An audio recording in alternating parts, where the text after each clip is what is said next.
അധ്യായം 16 ഒറിയോൺ മാനിനെ വേട്ടയാടുന്നു. നമ്മുടെ ഈ ലോകത്ത് 10 വർഷങ്ങൾ കടന്നുപോയി. ഒറിയോൺ വളർന്നു, ഓത്തിന്റെ വിദ്യകൾ അഭ്യസിച്ചു, ത്രില്ലിന്റെ കൗശലം നേടി. കണക്കുകൂട്ടാനും പുതിയ ഭാഷ പഠിക്കാനും പല കുട്ടികൾക്കും അറിയാവുന്നതുപോലെ അവൻ മലയിടുക്കുകളും താഴ്വരകളും കാടുകളും നന്നായി മനസ്സിലാക്കി. മഷിക്ക് എന്തൊക്കെ ചെയ്യാൻ കഴിയുമെന്നതിനെക്കുറിച്ച് അവന് വലിയ അറിവൊന്നുമില്ലായിരുന്നു. കാലയവനികയ്ക്കുള്ളിൽ മറഞ്ഞുപോയ മനുഷ്യന്റെ ചിന്തകളെ അതെങ്ങനെ അടയാളപ്പെടുത്തുന്നു, കാലം മായ്ച്ചുകളഞ്ഞ സംഭവങ്ങളെക്കുറിച്ച് എങ്ങനെ പറയുന്നു, കാലത്തിന്റെ ഇരുട്ടിൽ നിന്ന് എങ്ങനെ നമുക്കുവേണ്ടി ശബ്ദമാകുന്നു, കനത്ത ഇരുകങ്ങളുടെ ആഘാതത്തിൽ നിന്ന് ദുർബലമായ പലതിനെയും എങ്ങനെ രക്ഷിക്കുന്നു, നൂറ്റാണ്ടുകൾക്ക് മുൻപ് മൺമറഞ്ഞ കുന്നുകളിൽ നിന്നുപോലും ഒരു പാട്ടായി അതെങ്ങനെ നമ്മുടെ കാതുകളിൽ എത്തുന്നു എന്നൊന്നും അവനറിയില്ലായിരുന്നു. മഷിയെക്കുറിച്ച് അവനറിയില്ലായിരുന്നു. എന്നാൽ 3 മണിക്കൂർ മുൻപ് ഉണങ്ങിയ നിലത്തുപതിഞ്ഞ ഒരു മാൻപേടയുടെ കാൽപ്പാട് പോലും അവനൊരു വ്യക്തമായ വഴിയായിരുന്നു. കാടുകളിലൂടെ എന്തൊന്ന് കടന്നുപോയാലും അതിന്റെ കഥ വായിച്ചെടുക്കാൻ ഒറിയോണിന് കഴിഞ്ഞിരുന്നു. ഒരു ഗണിതജ്ഞന് അവന്റെ സംഖ്യകളും ചിഹ്നങ്ങളും എത്രത്തോളം വ്യക്തമായ അർത്ഥം നൽകുന്നുവോ അത്രയും വ്യക്തമായിരുന്നു അവന് കാട്ടിലെ ഓരോ ശബ്ദവും. സൂര്യനെയും ചന്ദ്രനെയും കാറ്റിനെയും നോക്കി ഏതൊക്കെ പക്ഷികൾ കാട്ടിലേക്ക് വരുമെന്ന് അവനറിയാമായിരുന്നു. കാലാവസ്ഥ മൃദുലമാകുമോ അതോ കഠിനമാകുമോ എന്നും മൃഗങ്ങളെപ്പോലെ തന്നെ അവനും മനസ്സിലാക്കിയിരുന്നു. മനുഷ്യന്റെ യുക്തിയോ ആത്മാവോ ഇല്ലാത്ത മൃഗങ്ങൾക്ക് നമ്മളെക്കാൾ എത്രയോ കൂടുതൽ കാര്യങ്ങൾ അറിയാം. അങ്ങനെ കാടുകളുടെ ഓരോ ഭാവവും അവൻ അറിഞ്ഞു. കാട്ടുമൃഗങ്ങളെപ്പോലെ ആ നിഴൽമറകളിലേക്ക് അവന് കടന്നു ചെല്ലാൻ കഴിഞ്ഞു. 14 വയസ്സ് മാത്രമുള്ളപ്പോഴേ അവനിതിൽ വൈദഗ്ധ്യം നേടിയിരുന്നു. എന്നാൽ പല മനുഷ്യരും അവരുടെ ജീവിതകാലം മുഴുവൻ ജീവിച്ചാൽ പോലും ഒരു കാട്ടിലേക്ക് കടന്നു ചെല്ലുമ്പോൾ അവിടുത്തെ നിഴലുകളുടെ ഭാവം പോലും മാറ്റാൻ അവർക്ക് സാധിക്കാറില്ല. ഒരുപക്ഷേ കാറ്റിന്റെ ദിശ മനസ്സിലാക്കാതെ അവർ കാട്ടിലേക്ക് പ്രവേശിച്ചേക്കാം. ചില്ലകളിൽ തട്ടി, ചുള്ളികളിൽ ചവിട്ടി സംസാരിക്കുകയോ പുകവലിക്കുകയോ കനത്ത കാൽവെപ്പുകളോടെ നടക്കുമ്പോൾ ജയപക്ഷികൾ അവരെ നോക്കി ശബ്ദമുണ്ടാക്കുന്നു. പ്രാപ്പുകൾ മരങ്ങൾ വിട്ടു പറന്നുപോകുന്നു. മുയലുകൾ സുരക്ഷിതമായ ഇടങ്ങളിലേക്ക് ഓടിമാറുന്നു. അവർ അറിയാതെ എത്രയോ മൃഗങ്ങൾ മൃദുവായ കാൽവെപ്പുകളോടെ അവർ വരുന്ന വഴികളിൽ നിന്ന് ഒഴിഞ്ഞുമാറുന്നു. എന്നാൽ ഒറിയോൺ ത്രില്ലിനെപ്പോലെ മാൻതോലുകൊണ്ടുള്ള പാദരക്ഷകൾ അണിഞ്ഞു വേട്ടക്കാരന്റെ കാലടികളോടെയാണ് നടന്നിരുന്നത്. അതുകൊണ്ട് കാട്ടിലെ ഒരു മൃഗവും അവൻ വരുന്നത് അറിയാറുണ്ടായിരുന്നില്ല. അങ്ങനെ ഒറിയോൺ വേട്ടയാടി കിട്ടിയ തോലുകൾ ഒത്തിരി ശേഖരിച്ചു. ഓത്തിനെപ്പോലെ അവനും സ്വന്തമായി ഒരു തോലുകളുടെ കൂമ്പാരമുണ്ടാക്കി. അനേകകാലം ചിലന്തികൾ കൂടുകൂട്ടിയിരുന്ന കൊമ്പുകൾക്കിടയിൽ അവൻ വേട്ടയാടി പിടിച്ച മാനുകളുടെ വലിയ കൊമ്പുകൾ കോട്ടയിലെ ഹാളിൽ തൂക്കി. ഇത് ഇർലിലെ ജനങ്ങൾ അവനെ അവരുടെ പ്രഭുവായി അംഗീകരിക്കാനുള്ള ഒരു കാരണമായിരുന്നു. കാരണം അൽവാറിക്കിനെക്കുറിച്ച് ഒരു വിവരവും ലഭിച്ചിരുന്നില്ല. ഇർലിലെ പഴയ പ്രഭുക്കന്മാരെല്ലാം വേട്ടയാടുന്നതിൽ കേമന്മാരായിരുന്നു. പിന്നീട് മന്ത്രവാദിനി സിരൂൻഡൽ തന്റെ കുന്നിലേക്ക് തിരിഞ്ഞുപോയതും ഒരടയാളമായിരുന്നു. ഒറിയോൺ ഇപ്പോൾ കോട്ടയിൽ ഒറ്റയ്ക്ക് താമസിച്ചു. സിരൂൻഡൽ തന്റെ കുടിലിൽ ഇടിയൊച്ച അടുത്തു കേൾക്കാവുന്ന ഉയർന്ന പ്രദേശത്ത് കാബേജുകൾ നട്ടുവളർത്തി വീണ്ടും താമസം തുടങ്ങി. ആ ശൈത്യകാലം മുഴുവൻ ഒറിയോൺ കാട്ടിൽ മാനുകളെ വേട്ടയാടി. എന്നാൽ വസന്തം വന്നപ്പോൾ അവൻ വില്ലു താഴെ വച്ചു. എന്നിട്ടും പാട്ടിന്റെയും പൂക്കളുടെയും ആ കാലം മുഴുവൻ അവന്റെ മനസ്സ് വേട്ടയാടലിനെക്കുറിച്ച് ചിന്തിച്ചുകൊണ്ടിരുന്നു. നീണ്ട നേരിയ വേട്ടനായികളുള്ള വീടുകളിലെല്ലാം അവൻ ചെന്നു. ചിലപ്പോൾ അവൻ നായയെ വാങ്ങും, ചിലപ്പോൾ വേട്ടയാടുന്ന ദിവസങ്ങളിൽ നായയെ കടം കൊടുക്കാമെന്ന് വാക്കും കൊടുക്കും. അങ്ങനെ ഒറിയോൺ തവിട്ടു നിറത്തിലും നീണ്ട രോമങ്ങളുമുള്ള വേട്ടനായകളുടെ ഒരു കൂട്ടമേ ഉണ്ടാക്കി. വസന്തകാലവും വേനൽക്കാലം എപ്പോഴാണ് കടന്നുപോകുന്നതെന്ന് അവൻ ആകാംക്ഷയോടെ കാത്തിരുന്നു. ഒരു വസന്തകാലത്ത് വൈകുന്നേരങ്ങളിൽ ഗ്രാമവാസികൾ കൂടുതലും തങ്ങളുടെ വാതിലുകൾക്കരികിൽ നിന്ന് സന്ധ്യയുടെ നീളം ശ്രദ്ധിക്കുന്ന സമയത്ത് ഒറിയോൺ തന്റെ നായികളെ നോക്കിക്കൊണ്ടിരിക്കുമ്പോൾ ആർക്കും അറിയാത്ത ഒരാൾ തെരുവിലൂടെ കയറി വന്നു. ഏറ്റവും പഴയ വസ്ത്രങ്ങളാൽ പൊതിഞ്ഞളയാൾ വന്നത് അതെന്നേക്കുമായി അവന്റെ ശരീരത്തിന്റെ ഭാഗമായതുപോലെയും അതേസമയം ഉയർന്ന പ്രദേശങ്ങളിലെ ചെളിയിൽ അത് ഭൂമിയുടെ ഭാഗമായതുപോലെയും തോന്നി. നടന്നു പോകുമ്പോൾ ആ മനുഷ്യന്റെ എളുപ്പമുള്ള നടത്തവും കണ്ണിലെ ക്ഷീണവും ആളുകൾ ശ്രദ്ധിച്ചു. അയാൾ ആരാണെന്ന് ആർക്കും അറിയില്ലായിരുന്നു. അപ്പോൾ ഒരു സ്ത്രീ പറഞ്ഞു, അത് വാണ്ടാണ്, പണ്ടത്തെ ആ ചെറുപ്പക്കാരൻ. അപ്പോൾ എല്ലാവരും അയാളുടെ അടുത്തേക്ക് ഓടിക്കൂടി. കാരണം അത് വാണ്ട് തന്നെയായിരുന്നു. 10 വർഷം മുന്നേ ആൽവറിക്കിനൊപ്പം എവിടേക്കാണെന്ന് ഏളിൽ ആർക്കും അറിയാതെ യാത്ര തിരിച്ചവൻ. നമ്മുടെ യജമാനൻ എങ്ങനെയുണ്ട്? അവർ ചോദിച്ചു. അപ്പോൾ വാണ്ടിന്റെ കണ്ണുകളിൽ ക്ഷീണത്തിന്റെ ഒരു ഭാവം കടന്നുപോയി. അദ്ദേഹം അന്വേഷണത്തിലാണ്, അയാൾ പറഞ്ഞു. എവിടേക്ക്? അവർ ചോദിച്ചു. വടക്കേക്ക്, അയാൾ പറഞ്ഞു. അദ്ദേഹം ഇപ്പോഴും എൽഫ്ലാൻഡ് തേടുന്നു. എന്തുകൊണ്ടാണ് താങ്കൾ അദ്ദേഹത്തെ വിട്ടുപോകുന്നത്? അവർ ചോദിച്ചു. എനിക്കുള്ള പ്രതീക്ഷ നഷ്ടപ്പെട്ടു, അയാൾ പറഞ്ഞു. അപ്പോൾ അവരയാളോട് കൂടുതലൊന്നും ചോദിച്ചില്ല.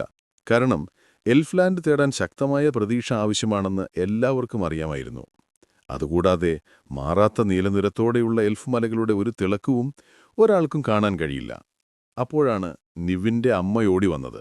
ഇത് വാണ്ട് തന്നെയാണോ? അവർ ചോദിച്ചു. അപ്പോൾ അതേത് വാണ്ടാണ് എന്നെല്ലാവരും പറഞ്ഞു. വാണ്ടിനെക്കുറിച്ചും വർഷങ്ങളും യാത്രയും അയാളെ എങ്ങനെ മാറ്റിയെടുത്തു എന്നതിനെക്കുറിച്ചും അവർ തമ്മിൽ സംസാരിച്ചുകൊണ്ടിരിക്കുമ്പോൾ ആ സ്ത്രീ വാണ്ടിനോട് ചോദിച്ചു, എന്റെ മകനെക്കുറിച്ച് എന്നോട് പറയൂ. അപ്പോൾ വാണ്ട് മറുപടി പറഞ്ഞു, അവൻ ആ അന്വേഷണത്തിന് നേതൃത്വം നൽകുന്നു. എന്റെ യജമാനൻ അവനെയാണ് ഏറ്റവും കൂടുതൽ വിശ്വസിക്കുന്നത്. ഇത് കേട്ടപ്പോൾ എല്ലാവരും അത്ഭുതപ്പെട്ടു. എന്നിട്ടും അവർക്ക് അത്ഭുതപ്പെടാൻ ഒരു കാരണവും ഉണ്ടായിരുന്നില്ല. കാരണം അതൊരു ഭ്രാന്തമായ അന്വേഷണമായിരുന്നു.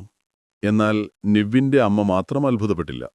അവൻ അങ്ങനെ ചെയ്യുമെന്നെനിക്കറിയാമായിരുന്നു, അവർ പറഞ്ഞു. എനിക്കറിയാമായിരുന്നു. അത് പറയുമ്പോൾ അവർക്ക് വലിയ സന്തോഷം തോന്നി. ഓരോ മനുഷ്യന്റെയും മാനസികാവസ്ഥയ്ക്ക് അനുയോജ്യമായ സംഭവങ്ങളും കാലഘട്ടങ്ങളുമുണ്ട്. നിവിന്റെ ഭ്രാന്തമായ മാനസികാവസ്ഥയ്ക്ക് അനുയോജ്യമായതൊന്നും വളരെ കുറവായിരുന്നു. എന്നാൽ ആൽവറിക്കിന്റെ എൽഫ്ലാൻഡിനായുള്ള അന്വേഷണം വന്നപ്പോൾ നിവിന് അവന്റെ ജോലി കണ്ടെത്താൻ കഴിഞ്ഞു. വൈകുന്നേരം വാണ്ടിനൊപ്പം സംസാരിച്ചുകൊണ്ടിരിക്കുമ്പോൾ ഏളിലെ ആളുകൾ പല ക്യാമ്പുകളെക്കുറിച്ചും യാത്രകളെക്കുറിച്ചും വർഷങ്ങളോളം ആൽവറിക്ക് ഒരു പ്രേതത്തെപ്പോലെ ചക്രവാതങ്ങളിൽ അലഞ്ഞ ലാഭമില്ലാത്ത യാത്രയെക്കുറിച്ചുമെല്ലാം കേട്ടു. ലാഭമില്ലാത്ത ആ വർഷങ്ങളിൽ വന്ന ദുഃഖത്തിൽ നിന്നും ചിലപ്പോൾ ക്യാമ്പിൽ നടന്ന ഏതെങ്കിലും വിഡ്ഢിത്തങ്ങൾ നിറഞ്ഞ സംഭവങ്ങൾ പറയുമ്പോൾ ഒരു പുഞ്ചിരി വിടർന്നു. പക്ഷേ ഈ കഥ പറഞ്ഞത് അന്വേഷണത്തിൽ പ്രതീക്ഷ നഷ്ടപ്പെട്ട ഒരാളാണ്. ഇങ്ങനെയല്ല ഈ കഥ പറയേണ്ടത്. സംശയത്തോടെയുമല്ല, പുഞ്ചിരിയോടെയുമല്ല. കാരണം അത്തരത്തിലുള്ള ഒരു അന്വേഷണത്തെക്കുറിച്ച് അതിന്റെ മഹത്വത്തിൽ അഭിരമിക്കുന്നവർക്ക് മാത്രമേ പറയാൻ കഴിയുകയുള്ളൂ. ആ അന്വേഷണം സാധ്യമാകാത്തൊരാൾ വസ്തുതകളോ പരിഹാസങ്ങളോ വെച്ച് പറയുന്ന കഥയിൽ നിന്ന് ഒരിക്കലും അത് ലഭിക്കില്ല. നക്ഷത്രങ്ങൾ ഓരോന്നായി തെളിഞ്ഞു വന്നു. അപ്പോഴും വാണ്ട് കഥ പറഞ്ഞുകൊണ്ടിരുന്നു. ഓരോരുത്തരായി വീട്ടിലേക്ക് മടങ്ങിപ്പോയി. നിരാശ നിറഞ്ഞ ആ അന്വേഷണത്തെക്കുറിച്ച് ഇനി കേൾക്കാൻ അവർക്ക് താൽപ്പര്യമുണ്ടായിരുന്നില്ല. ആൽവറിക്കിന്റെ അലഞ്ഞു തിരിയുന്നവരെ ഇപ്പോഴും നയിച്ചുകൊണ്ടിരുന്ന വിശ്വാസത്തിൽ ഉറച്ചു നിന്ന ഒരാളായിരുന്നുവെങ്കിൽ അവർ അവരെ വിട്ടുപോകുമ്പോഴേക്കും നക്ഷത്രങ്ങൾ മങ്ങിപ്പോയേനെ, ആകാശം അത്രമാത്രം പ്രകാശിച്ചേനെ. അവസാനം ഒരാൾ പറഞ്ഞേനെ, ഓ, നേരം വെളുത്തല്ലോ. അപ്പോൾ മാത്രമേ അവർ അവിടെ നിന്നും പോകുകയുള്ളൂ. അടുത്ത ദിവസം വാണ്ട് കുന്നുകളിലേക്കും മാടുകളിലേക്കും മടങ്ങി. പ്രണയാത്മികമായ അന്വേഷണങ്ങളെക്കുറിച്ച് അയാൾക്ക് പിന്നെ ഒരു ചിന്തയും ഉണ്ടായിരുന്നില്ല. ആ വസന്തകാലത്ത് ആളുകൾ വീണ്ടും ആൽവറിക്കിനെക്കുറിച്ച് സംസാരിച്ചു. കുറച്ചുകാലം അദ്ദേഹത്തിന്റെ അന്വേഷണത്തെക്കുറിച്ച് അത്ഭുതപ്പെട്ടു. കുറച്ചുകാലം ലിറാസിലിനെക്കുറിച്ച് സംസാരിച്ചു. അവൾ എവിടേക്ക് പോയി എന്നും എന്തുകൊണ്ട് പോയി എന്നും ഊഹിച്ചു. അവർക്ക് ഊഹിക്കാൻ കഴിയാത്ത കാര്യങ്ങളെക്കുറിച്ച് അവർ ചില കഥകളുണ്ടാക്കി അത് വാഴ്മൊഴിയായി പ്രചരിപ്പിച്ചപ്പോൾ അവർ അത് വിശ്വസിച്ചു. വസന്തകാലം കടന്നുപോയി. അവർ ആൽവറിക്കിനെ മറന്നു, ഓറിയന്റെ ഇഷ്ടമനുസരിച്ച്. പിന്നീടൊരു ദിവസം വേനൽക്കാലം കടന്നുപോകാൻ ഓറിയോൻ കാത്തിരിക്കുമ്പോൾ മഞ്ഞു ദിവസങ്ങളെക്കുറിച്ച് അവന്റെ ഹൃദയം സ്വപ്നം കണ്ട്, ഉയർന്ന പ്രദേശങ്ങളിൽ അവന്റെ വേട്ടനായകളെക്കുറിച്ച് സ്വപ്നം കണ്ട്, വാണ്ട് വന്ന അതേ വഴിയിലൂടെ റാനോക്ക് എന്ന കാമുകൻ കുന്നുകൾ കടന്ന് ഏളിലേക്ക് നടന്നു. റാനോക്കിന്റെ ഹൃദയം ഒടുവിൽ സ്വതന്ത്രമായിരുന്നു. അവന്റെ വിഷാദമെല്ലാം പോയി. ദുഃഖങ്ങളില്ലാതെ, ശ്രദ്ധയില്ലാതെ, സന്തുഷ്ടനായി തന്റെ നീണ്ട അലഞ്ഞുതിരിയലിനു ശേഷം വിശ്രമം മാത്രം തേടിക്കൊണ്ടാണ് അവൻ വന്നത്. അവൻ തേടിയിരുന്ന പെൺകുട്ടിയായ വൈരയെ ഇതുമാത്രമേ ആകർഷിക്കുകയുള്ളൂ. അങ്ങനെ ഇതിന്റെ ഫലം അവൾ അവനെ വിവാഹം കഴിച്ചുവെന്നതാണ്. അവനും ഭാവനാത്മിക അന്വേഷണങ്ങളിൽ അലഞ്ഞുതിരിയാൻ പോകാത്തവനായി. പിന്നീട് പലരും വൈകുന്നേരങ്ങളിൽ കുന്നുകളിലേക്ക് നോക്കി. ആ ദിവസങ്ങൾ കടന്നുപോയി. ഒരു വിചിത്രമായ കാറ്റ് ഇലകളെ തൊട്ടു. ചിലർ കുന്നുകളുടെ കൂടുതൽ വളവുകളിലൂടെ എത്തിനോക്കി. എന്നിട്ടും വാണ്ടും റാനോക്കും നടന്ന അതേ വഴിയിലൂടെ ആൽവറിക്കിന്റെ അനുയായികളിൽ ആരും തിരികെ വന്നില്ല. ഇലകൾ കടും ചുവപ്പും സ്വർണ്ണനിറവുമായി വിസ്മയം തീർത്തപ്പോഴേക്കും ആളുകൾ ആൽവറിക്കിനെക്കുറിച്ച് സംസാരിക്കുന്നത് നിർത്തി. അവന്റെ മകനായ ഒറിയോനിനെ അനുസരിച്ചു. ഈ കാലത്ത് ഒരു ദിവസം ഒറിയോൻ നേരം വെളുക്കുന്നതിനു മുൻപ് എഴുന്നേറ്റു. തന്റെ കൊമ്പും വില്ലുമെടുത്തു. വേട്ടനായകളുടെ അടുത്തേക്ക് പോയി. വെളിച്ചം വരുന്നതിനു മുൻപ് അവന്റെ കാൽപ്പാട് കേട്ടപ്പോൾ അവ അത്ഭുതപ്പെട്ടു. ഉറക്കത്തിൽ പോലും അവനത് കേട്ടുണർന്ന് അവന്റെ അടുത്തേക്ക് ഓടിവന്നു. അവൻ അവയെ സ്വതന്ത്രമാക്കി ശാന്തമാക്കി കുന്നുകളിലേക്ക് കൊണ്ടുപോയി. മാനുകൾ പുൽമേടുകളിൽ പുല്ല് തിന്നുന്നതിനു മുൻപ്, ആളുകൾ ഉണരുന്നതിനു മുൻപ് അവർ കുന്നുകളിലെ വിജനമായ മഹത്വത്തിലേക്ക് വന്നു. ആ നനഞ്ഞ പ്രഭാതത്തിൽ അവർ തിളങ്ങുന്ന ചരിവുകളിലൂടെ ഓടി. ഒറിയോനും അവന്റെ വേട്ടനായകളും എല്ലാവരും ഒരുമിച്ച് ആഹ്ലാദിച്ചു. ഒറിയോനെ ശ്വസിച്ച കാട്ടിനൊപ്പം ടൈം എന്ന സസ്യത്തിന്റെ സുഗന്ധം കലർന്നു. അത് വർഷാവസാനം വരെ സമൃദ്ധമായി പൂത്തിരുന്നു. വേട്ടനായകൾക്ക് ആ പ്രഭാതത്തിലെ എല്ലാ സുഗന്ധങ്ങളും ലഭിച്ചു. രാത്രിയിൽ കുന്നുകളിൽ എന്തൊക്കെ കാട്ടുമൃഗങ്ങൾ കണ്ടുമുട്ടി, അവയൊക്കെ എവിടേക്ക് യാത്ര പോയി, ദിവസം വെളുത്തപ്പോൾ മനുഷ്യന്റെ ഭീഷണി വന്നതുകൊണ്ട് അവയൊക്കെ എവിടേക്ക് പോയി എന്നെല്ലാം ഒറിയോൻ ഊഹിക്കുകയും അത്ഭുതപ്പെടുകയും ചെയ്തു. എന്നാൽ വേട്ടനായകൾക്ക് അതെല്ലാം വ്യക്തമായിരുന്നു. ചില ഗന്ധങ്ങൾ അവ സൂക്ഷ്മമൂക്കുകൊണ്ട് ശ്രദ്ധിച്ചു, ചിലതവ അവഗണിച്ചു. ഒന്നിനായി അവ വെറുതെ അന്വേഷിച്ചു. കാരണം അന്ന് രാവിലെ വലിയ ചുവന്ന മാനുകൾ കുന്നുകളിലുണ്ടായിരുന്നില്ല. അങ്ങനെ ഒറിയോൻ അവയെ താഴ്വരയിൽ നിന്ന് വളരെ ദൂരേക്ക് നയിച്ചു. പക്ഷേ അന്ന് അവൻ ഒരു മാനിനെയും കണ്ടില്ല. ആകാംക്ഷാഭരിവരായ വേട്ടനായകൾ അന്വേഷിക്കുന്ന ഗന്ധം ഒരു കാറ്റും കൊണ്ടുവന്നില്ല. പുല്ലിലോ ഇലകളിലോ ഒളിച്ചിരിക്കുന്ന ആ ഗന്ധം അവർക്ക് കണ്ടെത്താനായില്ല. വൈകുന്നേരം അവനെ തേടിയെത്തി.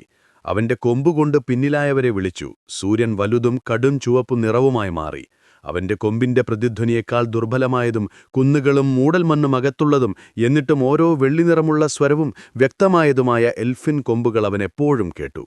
ഒരുമിച്ചുള്ള ക്ഷീണത്തിന്റെ ആ വലിയ സൗഹൃദത്തോടെ അവനും അവന്റെ വേട്ടനായകളും നക്ഷത്രവെളിച്ചത്തിൽ ഇരുട്ടിൽ വീട്ടിലെത്തി. ഒടുവിൽ 7 ജനലുകൾ അവർക്കവരുടെ സ്വാഗതത്തിന്റെ തിളക്കം നൽകി. വേട്ടനായകൾ തങ്ങളുടെ കൂടുകളിൽ വന്ന് ആഹാരം കഴിച്ച് ആഹ്ലാദിച്ചുറങ്ങി. ഒറിയോൻ തന്റെ കോട്ടയിലേക്ക് പോയി. അവനും ഭക്ഷണം കഴിച്ചു. അതിനുശേഷം കുന്നുകളെക്കുറിച്ചും തന്റെ വേട്ടനായകളെക്കുറിച്ചും ആ ദിവസത്തെക്കുറിച്ചും ആലോചിച്ചിരുന്നു.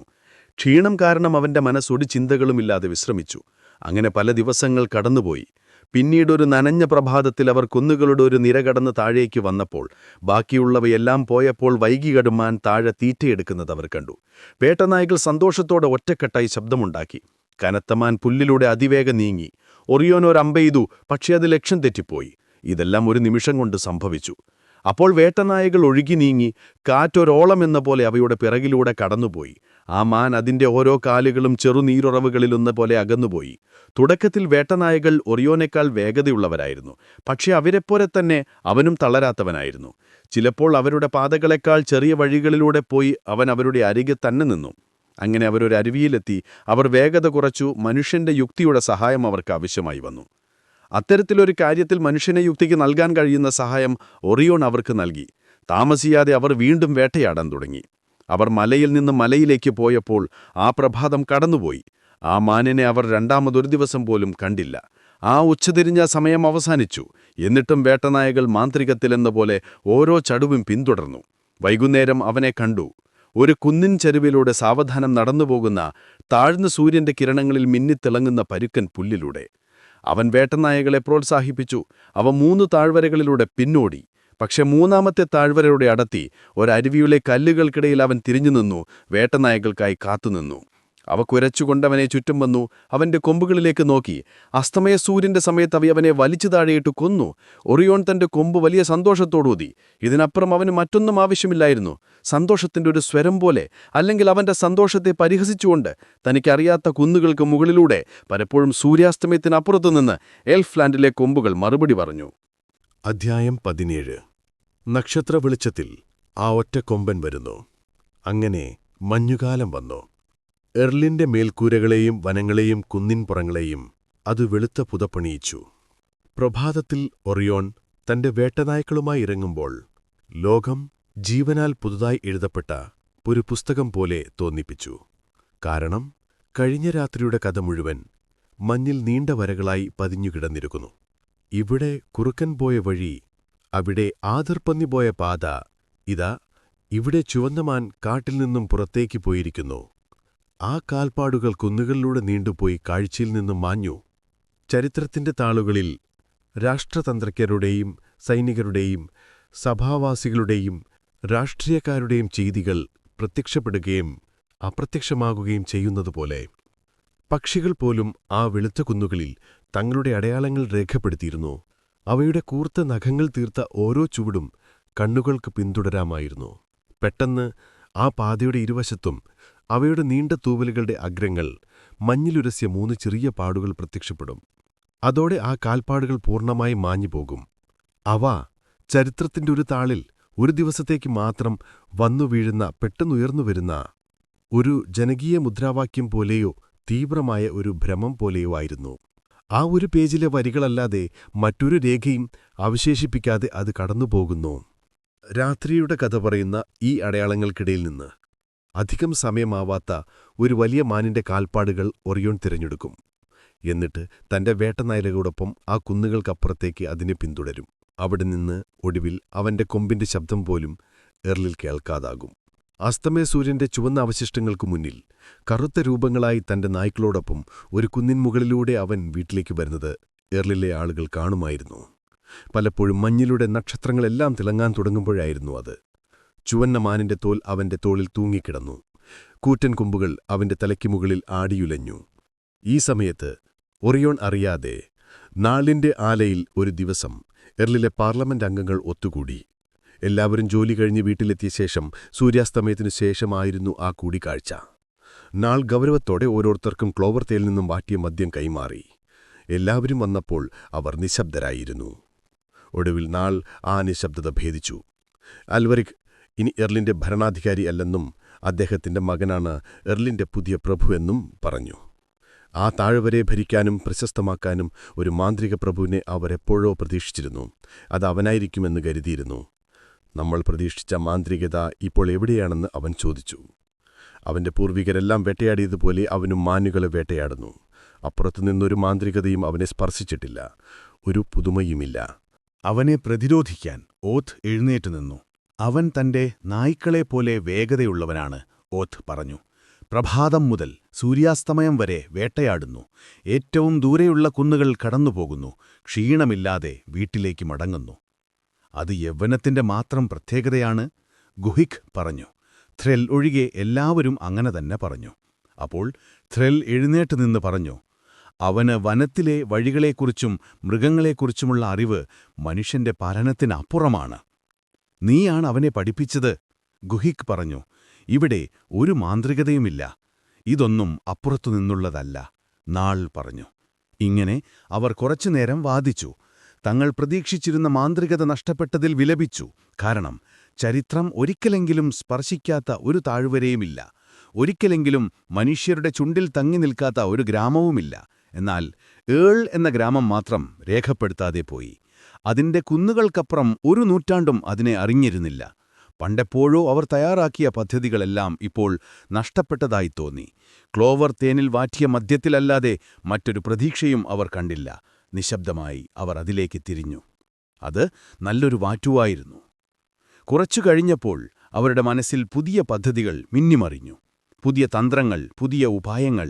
ഏഴിലെ പാർലമെന്റിലെ ചർച്ചകൾ അഭിമാനത്തോടെ മുന്നോട്ടുപോയി. അവരുടെ പദ്ധതിയും നയവും രൂപീകരിക്കുമായിരുന്നു. എന്നാൽ ഓത്ത് ഇരിപ്പിടത്തിൽ നിന്ന് എഴുന്നേറ്റ് നിന്നു. ഏൾ ഗ്രാമത്തിലെ ഒരു കരിങ്കൽ വീട്ടിൽ ഒരു പുരാതന ചരിത്ര ഗ്രന്ഥമുണ്ടായിരുന്നു. തുകൽ കൊണ്ട് പൊതിഞ്ഞ ഒരു പുസ്തകം. ചില പ്രത്യേക കാലങ്ങളിൽ ആളുകൾ അതിൽ പലതും എഴുതിച്ചേർക്കുമായിരുന്നു. വിതയ്ക്കാനുള്ള സമയത്തെക്കുറിച്ചുള്ള കർഷകരുടെ ജ്ഞാനം, മാനുകളെ പിന്തുടരുന്നതിനെക്കുറിച്ചുള്ള വേട്ടക്കാരുടെ ജ്ഞാനം, ഭൂമിയുടെ വഴികളെക്കുറിച്ച് പറയുന്ന പ്രവാചകരുടെ ജ്ഞാനം. അതിൽ നിന്നാണ് ഓത്ത് ഇപ്പോൾ ഉദ്ധരിച്ചത്. ആ പഴയ താളുകളിലൊന്നിൽ അവൻ ഓർത്തുവെച്ച 2 വരികൾ. ആ പേജിന്റെ ബാക്കി മുഴുവൻ കിഴക്കുന്നതിനെക്കുറിച്ചായിരുന്നു. മേശപ്പുറത്ത് മദ്യവുമായിരുന്ന ഏളിലെ പാർലമെന്റിനോട് അവൻ ആ വരികൾ പറഞ്ഞു. രാത്രി പോലെയുള്ള മുടിയിഴകളാൽ മൂടപ്പെട്ട് മറയ്ക്കപ്പെട്ട് വിധികൾ കൊണ്ടുവരും ഒരു പ്രവാചകനും ഊഹിക്കാത്തത്. പിന്നീടവർ ഒന്നും ആസൂത്രണം ചെയ്തില്ല. ഒന്നുകിൽ ആ വരികളിൽ അവർക്ക് തോന്നിയ ഒരു തരം ഭയഭക്തിയാൽ അവരുടെ മനസ്സുകൾ ശാന്തമായി, അല്ലെങ്കിൽ പുസ്തകങ്ങളിൽ എഴുതിയ എന്തിനേക്കാളും വീര്യം ആ മദ്യത്തിനുണ്ടായിരിക്കണം. എന്തായാലും അവർ മദ്യത്തിനു മുന്നിൽ നിശബ്ദരായിരുന്നു. പടിഞ്ഞാറ് ഇപ്പോഴും തിളങ്ങി നിന്ന പ്രാരംഭ നക്ഷത്ര വെളിച്ചത്തിൽ ഏളിന് ഒരു മാന്ത്രിക പ്രഭുവില്ലാത്തതിൽ പിറുപിറുത്തും തങ്ങൾ സ്നേഹിക്കുന്ന ഗ്രാമത്തെയും താഴ്വരയും വിസ്മൃതിയിൽ നിന്ന് രക്ഷിക്കാൻ മാന്ത്രികതയ്ക്കായി കുതിച്ചും അവർ നാളിന്റെ വീട്ടിൽ നിന്ന് സ്വന്തം വീടുകളിലേക്ക് മടങ്ങി. ഓരോരുത്തരായി വീടുകളെത്തിയപ്പോൾ അവർ പിരിഞ്ഞുപോയി.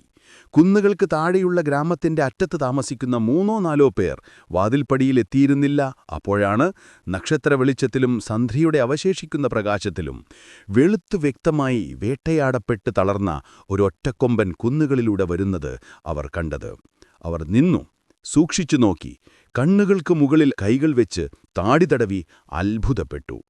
അതിപ്പോഴും തളർന്നു കുതിക്കുന്ന ഒരു വെളുത്ത ഒറ്റക്കൊമ്പനായിരുന്നു. അപ്പോഴാണ് ഒറിയോന്റെ വേട്ട നായ്ക്കളുടെ കരച്ചിലടുപ്പ് വരുന്നത് അവർ കേട്ടത്. അധ്യായം 18 സന്ധ്യയിലെ ആ ചാരനിറമുള്ള കൂടാരം. വേട്ടയാടപ്പെട്ട ആ യൂണിക്കോൺ എഴുത്താഴ്വര മുറിച്ചു കടന്ന ദിവസം അൽവരിക് തന്റെ അലച്ചിൽ കുടുങ്ങിയിട്ട് 11 വർഷത്തിലേറെയായിരുന്നു. 10 വർഷത്തിലേറെയായി 6 പേരടങ്ങുന്ന ആ സംഘം നമുക്കറിയാവുന്ന വയലുകളുടെ ഓരത്തുള്ള വീടുകളുടെ പിന്നിലൂടെ യാത്ര ചെയ്യുകയും വൈകുന്നേരങ്ങളിൽ തൂണുകളിൽ തൂക്കിയിട്ട വിചിത്രമായ ചാരനിറമുള്ള തുണികൾ കൊണ്ടുള്ള കൂടാരത്തിൽ തമ്പടിക്കുകയും ചെയ്തു. അവരുടെ യാത്രയുടെ വിചിത്രമായ പ്രണയാതുരത ചുറ്റുമുള്ള എല്ലാ വസ്തുക്കളിലും പ്രതിഫലിച്ചിരുന്നോ എന്നറിയില്ല. പക്ഷെ അവരുടെ ആ താവളങ്ങൾ എപ്പോഴും ആ ഭൂപ്രകൃതിയിലെ ഏറ്റവും വിചിത്രമായ കാഴ്ചയായിരുന്നു. സന്ധ്യയ്ക്കു ചുറ്റും ചാരനിറം പടരുമ്പോൾ അവരുടെ യാത്രയുടെ നിഗൂഢതയും പ്രണയാതുരതയും വർദ്ധിച്ചു. അൽവരിക്കിന്റെ ആഗ്രഹം തീവ്രമായിരുന്നെങ്കിലും അവരുടെ യാത്ര അലസമായും സാവധാനത്തിലുമായിരുന്നു. ചിലപ്പോൾ സുഖമുള്ള ഒരു താവളത്തിൽ അവർ 3 ദിവസം തങ്ങും. പിന്നെ മെല്ലെ നടന്നു നീങ്ങും. 9-10 മൈൽ നടന്ന ശേഷം അവർ വീണ്ടും തമ്പടിക്കും. എന്നെങ്കിലും ഒരുനാൾ സായന്തനത്തിന്റെ ആ അതിർവരമ്പ് തങ്ങൾ കാണുമെന്ന് അൽവരിക്കിന്റെ ഹൃദയം ഉറച്ചു വിശ്വസിച്ചു. എന്നെങ്കിലും തങ്ങൾ എൽഫ്ലാൻഡിൽ പ്രവേശിക്കുമെന്ന്.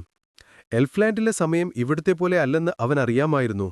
കാലത്തിന്റെ കുത്തൊഴുക്കിൽ ഒരു പുഞ്ചിരി പോലും മാഞ്ഞുപോകാതെ, സമയത്തിന്റെ നാശം ഒരു ചുളിവുപോലും വീഴ്ത്താതെ പ്രായമേൽക്കാത്ത ലിറാസലിനെ അവൻ അവിടെ കണ്ടുമുട്ടും. ഇതായിരുന്നു അവന്റെ പ്രതീക്ഷ. ആ പ്രതീക്ഷയാണ് അവന്റെ വിചിത്രമായ സംഘത്തെ ഓരോ താവളത്തിൽ നിന്നും അടുത്തതിലേക്ക് നയിച്ചത്. ഏകാന്തമായ സന്ധ്യകളിൽ തീക്ക് ചുറ്റുമിരുന്ന് അവർക്ക് ധൈര്യം പകർന്നതും. അങ്ങനെ അവർ വടക്കോട്ട് ഒരുപാട് ദൂരം സഞ്ചരിച്ചു. നമുക്കറിയാവുന്ന വയലുകളുടെ അതിരിലൂടെ. അവിടെ മനുഷ്യരെല്ലാം മറ്റ് ദിക്കുകളിലേക്ക് മുഖം തിരിച്ചിരുന്നു. ആ 6 സഞ്ചാരികൾ ആരുടെയും ശ്രദ്ധയിൽപ്പെടാതെ കടന്നുപോയി. വാൻഡിന്റെ മനസ്സ് മാത്രം അവരുടെ പ്രതീക്ഷയിൽ നിന്ന് പിന്നോട്ടു നിന്നു.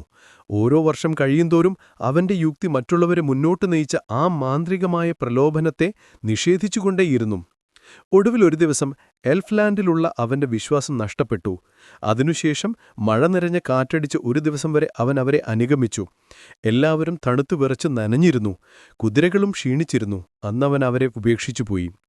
റെന്നോക്ക് അവരെ പിന്തുടർന്നത് അവന്റെ ഹൃദയത്തിൽ ഒരു പ്രതീക്ഷയും ഇല്ലാത്തതും ദുഃഖങ്ങളിൽ നിന്ന് അലഞ്ഞുതിരിഞ്ഞ് രക്ഷപ്പെടാൻ ആഗ്രഹിച്ചതും കൊണ്ടുമായിരുന്നു. എന്നാൽ ഒരുനാൾ നമുക്കറിയാവുന്ന വയലുകളിലെ മരങ്ങളിലിരുന്ന് കരിങ്കുയിലുകളെല്ലാം പാടിക്കൊണ്ടിരിക്കുമ്പോൾ തിളങ്ങുന്ന സൂര്യരശ്മിയിൽ അവന്റെ നിരാശ അലിഞ്ഞില്ലാതായി. മനുഷ്യരുടെ ഊഷ്മളമായ വീടുകളെയും അവർ ഒത്തുചേർന്ന ഇടങ്ങളെയും കുറിച്ച് അവൻ ഓർത്തു. താമസിയാതെ ഒരു സന്ധ്യയിൽ അവനും ആ താവളം വിട്ട് ആ സുഖമുള്ള നാടുകളിലേക്ക് യാത്രയായി. ഇപ്പോൾ ശേഷിച്ച 4 പേരും ഒരേ മനസ്സുള്ളവരായിരുന്നു. തൂണുകളിൽ തൂക്കിയിട്ട ആ നനഞ്ഞ പരുക്കൻ തുണിക്കീഴിലെ സന്ധ്യകളിൽ അവർക്കഗാധമായ സംതൃപ്തിയുണ്ടായിരുന്നു. പഴയ യുദ്ധങ്ങളിൽ ഏഴ്നാട് നേടിയെടുക്കുകയും നൂറ്റാണ്ടുകളോളം അത് കൈവശം വയ്ക്കുകയും ചെയ്ത് തന്റെ വംശത്തിന്റെ എല്ലാ ശക്തിയോടെയും അൽവരിക് തന്റെ പ്രതീക്ഷയിൽ മുറുകെ പിടിച്ചു.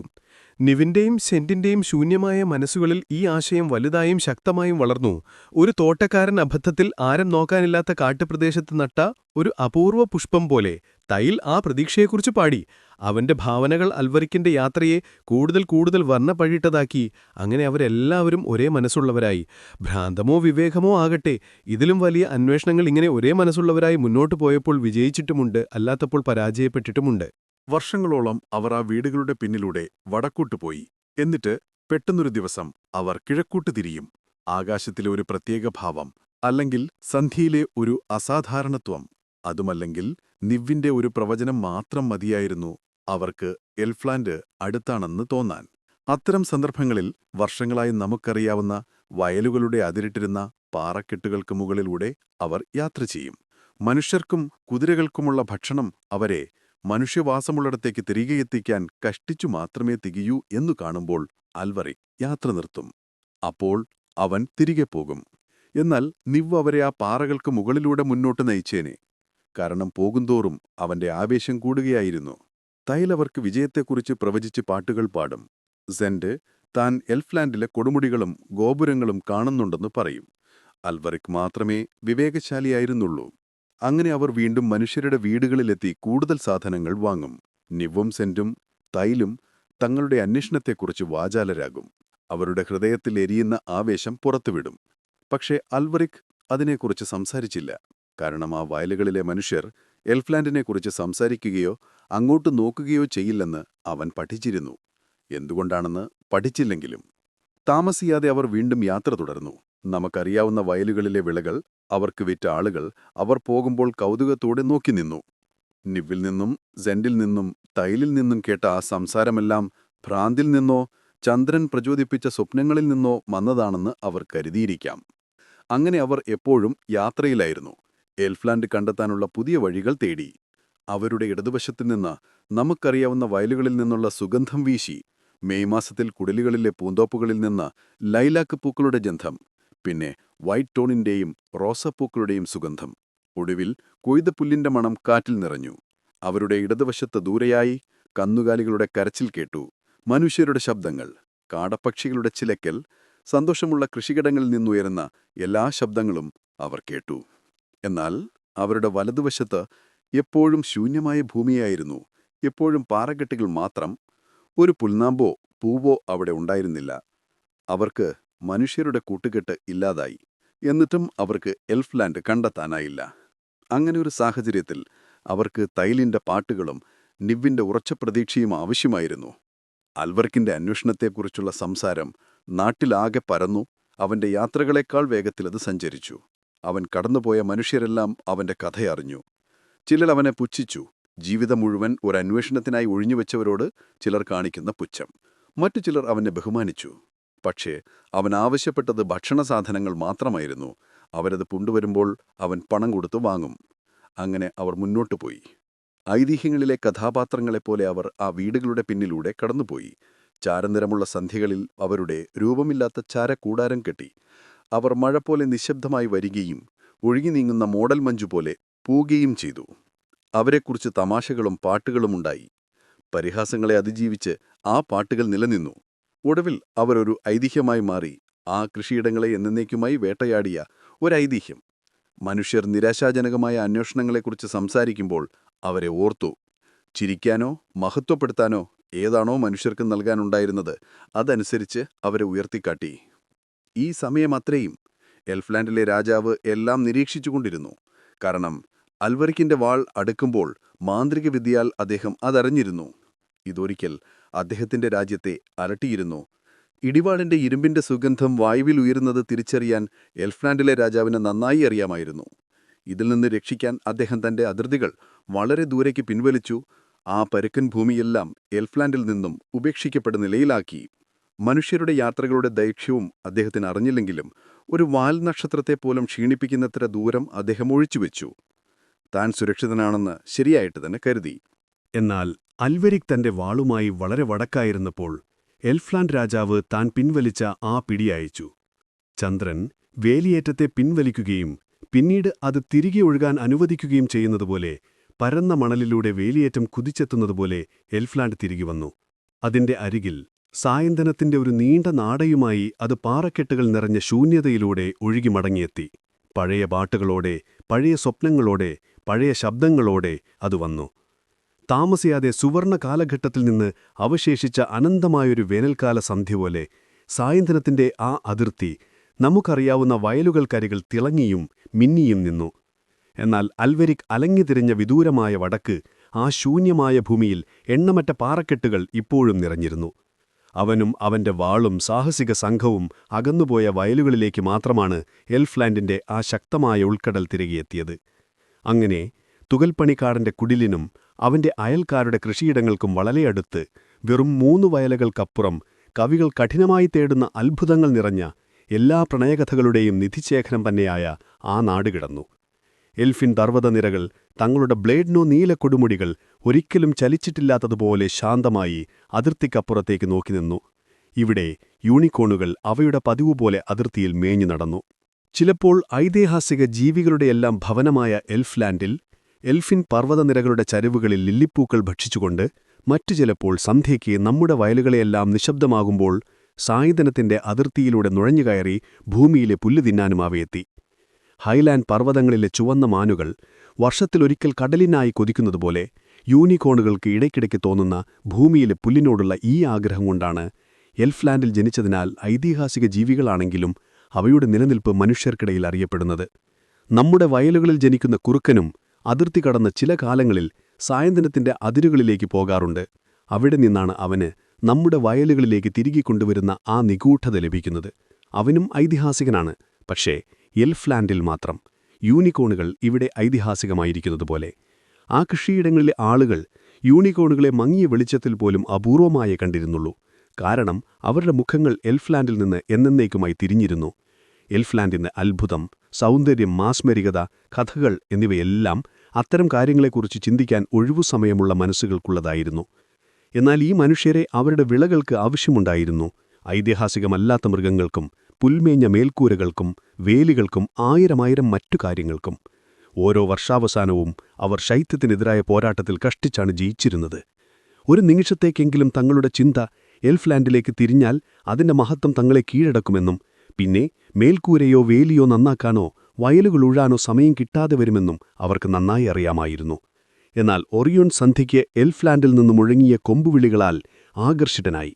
അവന്റെ കാതുകളിൽ ഏതോ എൽഫിഷ് മാന്ത്രികത കാരണം ആ വയലുകളിൽ അവനു മാത്രം കേൾക്കാൻ കഴിഞ്ഞ ആ ശബ്ദം അവനെ നയിച്ചു. അവൻ തന്റെ വേട്ടനായ്ക്കളോടൊപ്പം സായന്തനത്തിന്റെ അതിർത്തി കടന്നുപോകുന്ന ഒരു വയലിലെത്തി. ഒരു വൈകുന്നേരം യൂണിക്കോണുകളെ അവിടെ കണ്ടെത്തി. ആ ചെറിയ വയലിന്റെ വേലിക്കരികിലൂടെ വേട്ടനായ്ക്കൾ പിന്നാലെ പതുങ്ങി വന്നപ്പോൾ അവനൊരു യൂണിക്കോണിനും അതിർത്തിക്കുമിടയിൽ കയറി അതിനെ എൽഫ്ലാൻഡിൽ നിന്ന് ഒറ്റപ്പെടുത്തി. ആ യൂണിക്കോൺ തിളങ്ങുന്ന കഴുത്തിൽ നക്ഷത്ര വെളിച്ചത്തിൽ വെള്ളിയായി തിളങ്ങി നുരപതഞ്ഞൊഴുകി കിതച്ചും വേട്ടയാടപ്പെട്ടും ക്ഷീണിച്ചും ഏഴ്വാലി മുറിച്ചു കടന്നു. ഒരു പ്രചോദനം പോലെ, ആചാരങ്ങളിൽ മടുത്ത ഒരു ദേശത്തേക്കുള്ള പുതിയ ഒരു താരവംശത്തിനെപ്പോലെ, ദൂരെ കണ്ടെത്തിയ സന്തോഷകരമായ ഒരു ഭൂഖണ്ഡത്തെക്കുറിച്ചുള്ള വാർത്തയുമായി പെട്ടെന്ന് മടങ്ങിയെത്തിയ നാവികരെപ്പോലെ.